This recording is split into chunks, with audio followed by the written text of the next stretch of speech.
کہ اللہ کے پروردگار اپنے بندوں کے لیے ایسا حوالے ایمان لوگوں پر روزہ فرض قرار دیا گیا ہے، اس طرح سے کہ تم سے پہلے والے امت پر روزے کو واجب قرار دیا گیا تھا۔ کیوں؟ تاکہ تم سب کے سب متقی اور پرہیزگار بن جاؤ۔ سلسلہ بیان میں عالی میں ہوگا، کل ہماری اور آپ کی گفتگو آخری مرحلے بیان میں تھا، وہ یہ کہ ہمیشہ اللہ کا ذکر کرنے کی تاکید کی کہ اللہ کے بندوں کو چاہیے کہ وہ ہمیشہ ذکر الہی میں مشغول اور مصروف۔ تو جب بندگان خدا ہمیشہ ذکر خدا میں مشغول اور مصروف رہیں گے تو اس کا فائدہ کیا ہے؟ اس کے تین فائدے۔ ایک فائدہ یہ تھا کہ اطمینان قلب حاصل، دل کو سکون ملے گا، جو ہم نے کل آخری مرحلے بیان گزارش کیا تھا۔ قرآن مجید میں خود اس بات کا اعلان ہے کہ الا بذکر اللہ تطمئن القلوب، آگاہ ہو جاؤ، کیا ذکر الہی اطمینان قلب کا ذریعہ نہیں ہے؟ ذکر الہی سے، خدا کو یاد کرنے سے دل کو سکون ملتا ہے۔ دوسرا فائدہ ہے انسان کامیاب و کامیاب۔ وَاذْكُرُوا اللَّهَ كَثِيرًا لَعَلَّكُمْ تُفْلِحُونَ، زیادہ سے زیادہ اللہ کو یاد کرو، ذکر پروردگار کرو۔ کیوں؟ لعلکم تفلحون، تاکہ تم لوگ کامیاب ہو۔ تیسرا فائدہ جو ہمیشہ اللہ کو یاد کرنے کا وہ یہ ہے کہ شفائے قلب و جلائے باطن۔ جو انسان ہمیشہ اللہ کو یاد رکھے گا، ذکر الہی کرتا رہے گا، تو اس کے دل کو شفا ملے گی اور اس کے باطن میں جلا میں روشنی پیدا۔ سرکار دو عالم خطی مرتبت پیغمبر اسلام حضرت محمد مصطفیٰ صلی اللہ علیہ وسلم ارشاد فرماتے ہیں ذکر الہی کا فائدہ کیا ہے؟ کہ شفاء القلوب، ذکر اللہ شفاء القلوب، اللہ کو یاد کرنا یہ دلوں کے شفا ہے۔ یعنی آپ اگر اپنے بیمار دل کو شفا دینا چاہتے ہیں تو زیادہ سے زیادہ اللہ کو یاد کریں۔ دعا کمیل ماشاء اللہ ہم اور آپ سبھی پڑھتے ہیں۔ دعا کمیل میں کیا پڑھتے ہیں کہ جس میں مولا کائنات امیر المومنین علی بن ابی طالب علیہ السلام فرماتے ہیں یا من اسمہ وذکرہ شفا، اے وہ ذات کہ جس کا نام ہی دوا ہے اور جس کا ذکر شفا ہے، دعا کمیل۔ تو لہذا ہمیں اپنے مریض دل کو، بیمار دل کو اگر شفا چاہیے تو ہمیشہ یاد خدا میں مصروف رہنا چاہیے۔ آئیے آج کی دعا کے متعلق تھوڑی سی گفتگو ہو جائے۔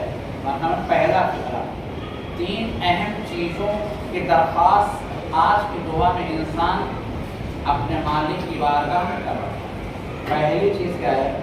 اللہم حبب الی فیہ الاحسان، خدا آج کے دن تو میرے لیے احسان کو پسندیدہ قرار دے دے، محبوب قرار دے دے۔ یعنی ماہ مبارک رمضان 11ویں تاریخ کو اللہ کا بندہ خدا کی بارگاہ میں اپنے ہاتھوں کو بلند کر کے یہی جب دعا کرتا ہے تو اس دعا کے پہلے فقرے میں یہ التجا اور فریاد کر رہا ہے کہ اے میرے معبود پالنے والے، تو آج کے دن میرے لیے احسان کو محبوب اور پسندیدہ قرار دے۔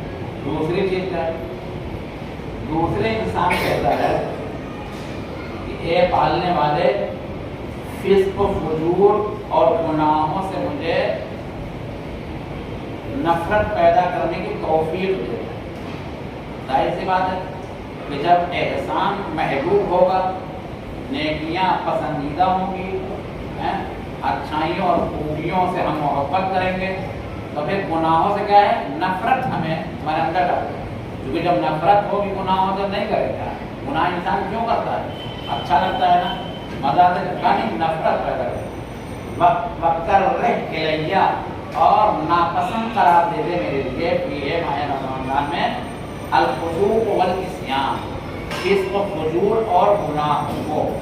फिस्क फजूल और गुनाह में फ़र्क क्या है, एक हल्का सा फ़र्क है, इस फ़र्क में इंशाअल्लाह आपकी खिदमत में कल बयान करूँगा। लेकिन तीसरा फिक्रा जो है वो इंसान अल्लाह की बारगाह में दुआ कर रहा है, वह हर्रम अलैया फीहि सख़त वन नेरा, ये मेरे मालिक माह मुबारक रमज़ान में तो मेरे ऊपर हराम करार दे दे अपनी नाराज़गी को और जहन्नम की आग, जहन्नम की आग और अपनी नाराज़गी को मेरे ऊपर हराम करार दे दे और मेरे लिए पसंदीदा करार दे दे एहसान और नेकियां करना लोगों के साथ, और मुझे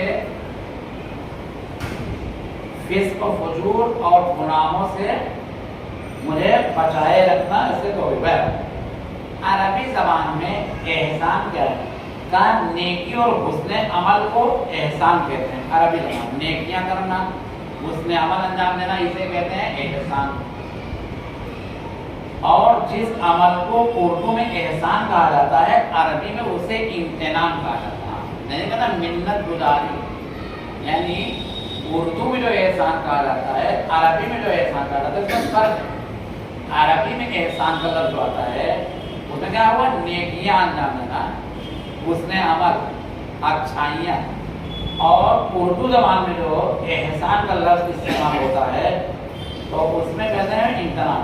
कुरान में आता है वबिल वालिदैन एहसाना, और अपने माँ बाप के साथ बच्चों को, औलाद को चाहिए कि उनके साथ एहसान करें। यानी क्या एहसान, बेटा क्या है जो बाप के साथ एहसान करेगा, है?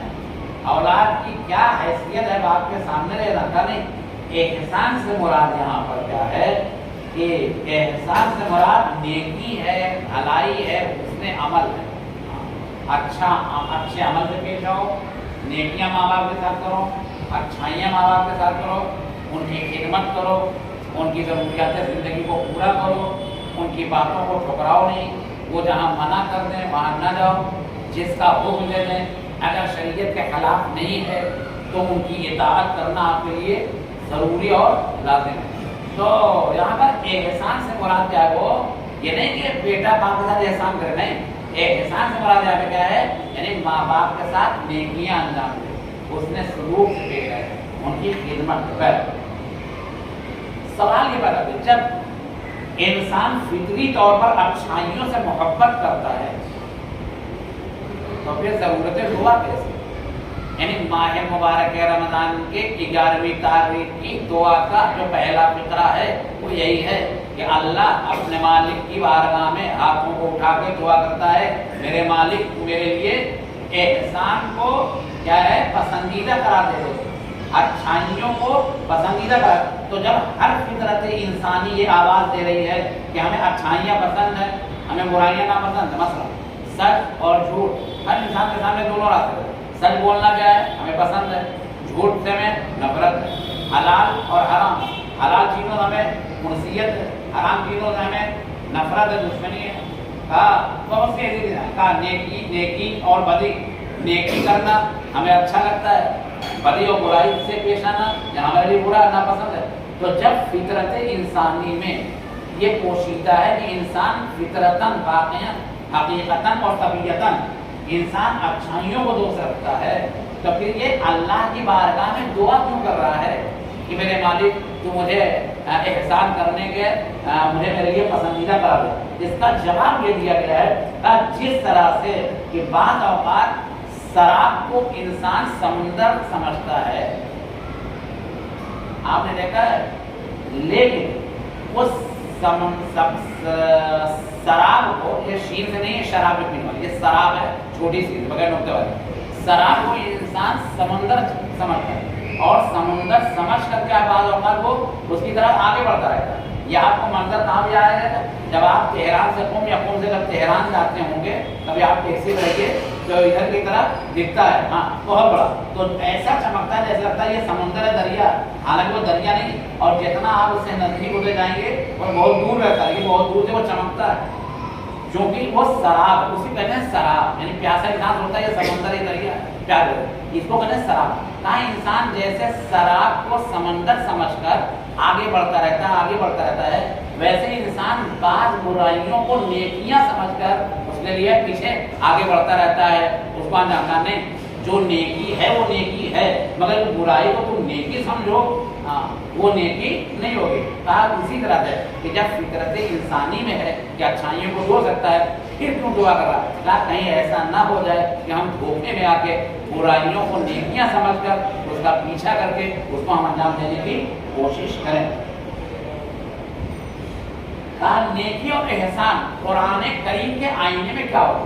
نیکی کرتے کہ ہماری طبیعت ہونا چاہیے، ہماری عادت ہونا چاہیے، ہماری خصلت ہونا چاہیے کہ ہم اپنے اعضاء و جوارح سے، اپنے وجود مختصر سے، اپنی اس مختصر سی زندگی سے ہر ایک کو نفع پہنچائیں، نقصان نہ پہنچائیں، چاہے زبان سے، چاہے بیان سے، چاہے ہاتھ سے، چاہے پیر سے، چاہے مال سے، چاہے دینی اسلام میں محنت کر کے اس کی ہیلپ کر کے، کسی بھی اعتبار سے ہم کسی انسان کے لیے نفع بخش ثابت ہوں، نقصان دہ ثابت نہ ہو، کوشش ہماری یہی ہونا چاہیے۔ اور اگر کسی کو نفع نہیں پہنچا سکتے نقصان بھی نہیں پہنچانا ہے، ہونا ہی ہے۔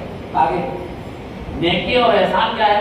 کہا نکاح ہے، قرآن میں کہا ہے کہ یہ امر الہی، یعنی اللہ کا حکم ہے کہ نیکیوں کو انجام دو۔ ان اللہ یامر بالعدل والاحسان، پر بے شک پروردگار اپنے بندوں کو حکم دیتا ہے انصاف کا اور احسان کا، لوگوں کے درمیان انصاف ہے، سماج میں، معاشرے میں، مارکیٹ میں، کاروبار میں، دھندے میں، اپنی فیملی میں، سب میں انصاف ہے۔ انصاف یہ ہے نا، جب یہ پوری دنیا ظلم و جور سے بھر جائے گی، ظلم و ستم سے جب پوری دنیا بھر جائے گی تبھی تو امام اصل علیہ السلام کا ظہور ہوگا کہ امام پردہ غیب کو وہ اپنے خدا اٹھائیں گے اور اس بھری ہوئی ظلم و جور سے دنیا کو عدل و انصاف سے بھر دیں گے۔ عدل کی بہت ضرورت ہے، تو اللہ نے بھی قرآن میں حکم دیا ان اللہ یامر بالعدل والاحسان، پروردگار اپنے بندوں کو حکم دیتا ہے دیکھو لوگوں کے ساتھ عدل و انصاف پیش کرو، لوگوں کے ساتھ احسان کرو، اور تاکہ عدل کے مقابلے میں کیا ہوتا ہے؟ ظلم۔ عدل کے مقابلے میں کیا ہوتا ہے؟ ظلم۔ انصاف، یا تو انصاف کیجیے، دو بیٹے ہیں میراث برابر دے دیں، آپ کہتے ہیں بڑے بیٹے زیادہ جا رہے ہیں چھوٹے پہ کم جاتے ہیں، بڑا زیادہ خدمت کر رہا ہے چھوٹا نہیں کر رہا ہے، ہم بڑے زیادہ لکھ دیں گے چھوٹے کم کیوں لکھ رہے؟ وہ گناہ کر رہا ہے آپ بھی کر رہے ہیں۔ قرآن سے، حدیث سے، اللہ رسول سے جتنا اس کا حصہ ہے اتنا اس کا ہے۔ اگر نافرمان بیٹا خدا نخواستہ اپنے ماں باپ کی اطاعت نہیں کر رہا ہے، خدمت نہیں کر رہا ہے، آپ کو یہ حاصل نہیں کہ اس کو آپ جو کیا محروم کر دیں، نہیں اس کو زیادہ دے دیا اور اس کو جو کم دے دیا، نہیں وہ غلط کر رہا ہے، آپ بھی غلط کریں گے۔ خدا عدل قائم کیجیے، انصاف ہے، خدا کی عدل، تاکہ یہ ظلم کے مقابلے والا۔ ظلم کی تعریف کیا ہے؟ ظلم اسے کہتے ہیں وضع الشیء علی غیر محلہ، یعنی کسی بھی چیز کو اس کے نامناسب جگہ پہ قرار دینا، یہ ہے ظلم۔ مثال کے طور یہ ممبر رسول ہے، ممبر رسول پہ آپ سب کو بٹھا لیتے نہیں، پڑھے لکھے کو بٹھائے، جاہل کو نہیں، مصلی بندگی ہے، جس کو بھی دے کہا نماز اس کو بھی یاد ہے، نماز اس کو بھی یاد ہے، 4 رکعت وہ بھی پڑھائے گا، عشاء کی 4 وہ بھی پڑھائے گا، 2 یہ بھی پڑھائے گا، 2 بھی پڑھائے گا، کسی بھی کھڑا کر دو، ہاں نہیں ظلم ہے۔ کسی عہدے پر کہا اس کے لائق نہیں ہے، آپ پھر بٹھا دیں گاندھی، اگر آپ نے ایسا کیا تو یہ آپ ظلم کر رہے ہیں، ظلم کے یہ کریں گے پھر کیا ہوگا؟ غریبان پکڑا جائے گا، کہاں یہاں کوئی پکڑنے والا نہیں، کس کے دم ہے؟ یہاں نہیں ہے، وہاں کہاں ہو، ایک ایک حساب ہوگا۔ تو وضع الشیء فی غیر محلہ، کسی بھی چیز کا غیر مناسب جگہ پہ رکھنا یہ ہے ظلم۔ ظلم سے بچنا چاہیے انسان کو، یہ نہیں ہے کہ آپ نے کسی کے سینے پہ سوار ہو کے اس کا گلا ریت دیا، یہ ظلم ہے۔ गिरी की जिंदगी खात्मा कर दिया, रिवाल्वर उठाया हो गए, नारा उड़ा दिया। तो कहा जुल्म ये भी है, मगर जुल्म की तारीख बहुत लंबी चौड़ी है। घर में इंसान इंसाफ नहीं कर पाता है, समाज माशरे में इंसाफ नहीं कर पाता है, अपने महल में खानदान इंसाफ नहीं कर पाता है, अपने बेटों और बेटियों के में इंसाफ नहीं कर पाता है। अदल का हुक्म देता है इस्लाम, इंसाफ का हुक्म देता है परवरदिगार। रिवायत, आयत, हदीस सब हमें और आपको हुक्म देती है अदल इंसाफ, जुल्म न कीजिए। तो किसी भी चीज को या किसी भी इंसान को नामुनासिब जगह पे बिठा देना, यह है जुल्म का जवाब देना होगा।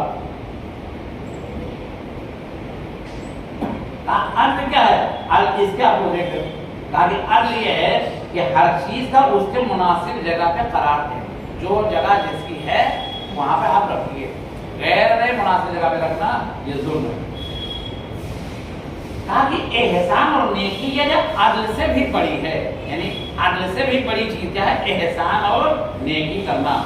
एहसान और नेकी का मतलब सिर्फ दूसरों के हुकूक की रियायत करना ही नहीं है, बल्कि अपने वजूद को दूसरों के हुकूक में सरापा खैर व बरकत करार दे देना। यानी इंसान दूसरों की खताओं को माफ कर दे, दूसरे को गलतियों को माफ कर दे, हमसे आपकी दुश्मनी थी, घर से आना जाना नहीं थे, माफ कर दे। अपने दामने अब में जगह रखना चाहिए।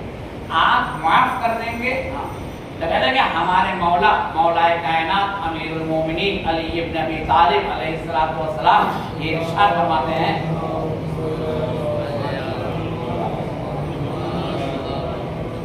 कि अपने दुश्मन के साथ भी एहसान और नेकी से पेश हो। बात चल रही किसकी? एहसान और नेकी। अदुका बिलफज़ल वैनो अहल ज़फ़रैन, अपने दुश्मन के साथ भी, खून के प्यासे के साथ भी आप इंसाफ से पेश हो, अदल से कहा। मौलाए कायनात ने क्या कहा जब ज़रबत लगी शबे शहादत, बेटा था मैं जिंदा रहेगा इब्ने मुल्जिम में मलाऊं को मैं क्या सजा दूंगा मैं ना, लेकिन अगर मैं जिंदा न रह जाऊं तो एक ज़रबत का जवाब सिर्फ एक ही ज़रबत है। हाँ, ये मौला अदल और इंसाफ।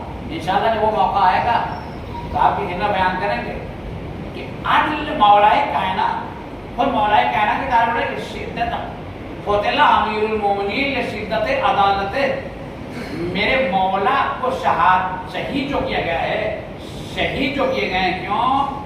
शिद्दत अदल की बिना। अदल और इंसाफ बहुत जरूरी है। तो कुरान में अल्लाह कहता है अदल और इंसाफ करने चाहिए, मौलाए कायनात की सीरत बताती है अदल और इंसाफ काम करना चाहिए। आइम्मा मासूमीन का काम हुक्म है कि हमें अदल और इंसाफ से काम लेना है। तो अदल यानी दूसरों की खताओं को माफ कर दें, उनके लफ्ज़ों को माफ कर दें, उनको गले लगा दें, दुश्मनियाँ खत्म कर दें, ये सारी बातें आती हैं उसके लिए। तो लिहाजा अदल से हमें और काम करना चाहिए। वक्त का हमारे वक्त का दामन जो तंग है, मैं आपकी बात को तमाम कर रहा हूँ। इंशाअल्लाह कल हमारी और आपकी इसी सिलसिले गुफ्तगू से मुर्तबित और मुत्तसिल जो अभी हमारी गुफ्तगू नामुकम्मल लगी है, कल आपके फिर बयान करेंगे नेकी और एहसान जो हम इतना करते हैं उनके नताइज क्या होते हैं, रिजल्ट क्या होता है। भाई अच्छी चीज़ों का रिजल्ट होता है, बुरी रिजल्ट। सच बोलेंगे उसका अच्छा रिजल्ट आएगा, झूठ बोलेंगे उसका भी रिजल्ट है, हलाल खाएंगे उसका भी रिजल्ट है, हराम खाएंगे उसका भी रिजल्ट है, हम बात पे चलेंगे उसका भी रिजल्ट है, बातिल का साथ देंगे उसका भी रिजल्ट है। इन सब का रिजल्ट क्या है? इसके आसार क्या है, इसके नताइज क्या है? नताइज यानी रिजल्ट। तो कल इंशाअल्लाह आपकी खिदमत में गुजारिश करेंगे ये जो एहसान और नेकी का हुक्म दिया गया है कुरान में, हदीस में, रवायत में, सीरत इस्लाम में यही है कि दुश्मनों के साथ भी एहसान से पेश आए हैं। इसके आखिर नतीजे क्या होते हैं? ये नतीजा हमें हमारी और आपकी ज़िंदगी में कितना ज़्यादा कारसाज है, और इंशाअल्लाह हमारी और आपकी यही कोशिश होना चाहिए कि हम ज़्यादा से ज़्यादा दोस्तों के साथ, अपने दुश्मनों के साथ, दूसरे कौमों के साथ हम एहसान और नेकी करते रहें। एहसान और नेकी एक ऐसी चीज़ है जिससे इंसान को खुद ब खुद बलंदी मिलती है। एहसान और नेकी एक ऐसी चीज़ है, इंसान दोस्त क्या अपने दुश्मन के दिल की तह में भी उतर सकता है। लेकिन अगर हमें इंतकाम पे आ जाएंगे, नहीं हम तो आसीन चढ़ा लेंगे, हम तुमसे कम, तुम शेर, हम सवा शेर, हमारे ना पैसे कमी है ना खून की कमी है, हमारा भी खून कर रहे हैं, तो मामला फिर आगे बढ़ता जाएगा।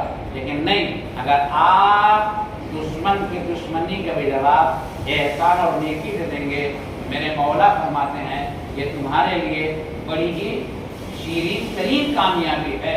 اور آپ تاریخ اٹھا کے دیکھیں ہمارے ائمہ اطہار علیہ السلام نے ہمیں اپنے ہر مرحلہ حیات میں اور ہر رخ زندگی پر ہمیں اور آپ کو یہی سبق دیا ہے کہ دشمنوں کے ساتھ بھی ہم احسان اور نیکی سے پیش آئیں۔ الہی میں اقتدارہ بابی اوغالیہ بنی اور پروردگار ہمارے سبب کو قبول فرما، جو بیمار میں قیابتی بیمار کروانوں میں شفائے عاجل عنایت فرما، جو مخلوق نقل سے سنتوش فرما، جو پریشان عالم پریشان کے نجات دے دے، ہمیں زیادہ زیادہ دوسروں کے ساتھ احسان اور نیکی کی توفیق عنایت فرما، فسق و فجور اور معصیت الہی سے ہمارے دامن کردار کو محفوظ رکھنا۔ میرے مالک ماہ رمضان کے بچے ہوئے ایام میں ہمیں تو توفیق عنایت کر دے، زیادہ سے زیادہ ہم تیری اطاعت، تلاوت اور عبادت میں اپنی زندگی کا ایام کو بسر کر سکیں اور ہمارے طاعات کو، عبادات کو، نماز و روزے کو قبول فرما۔ الہی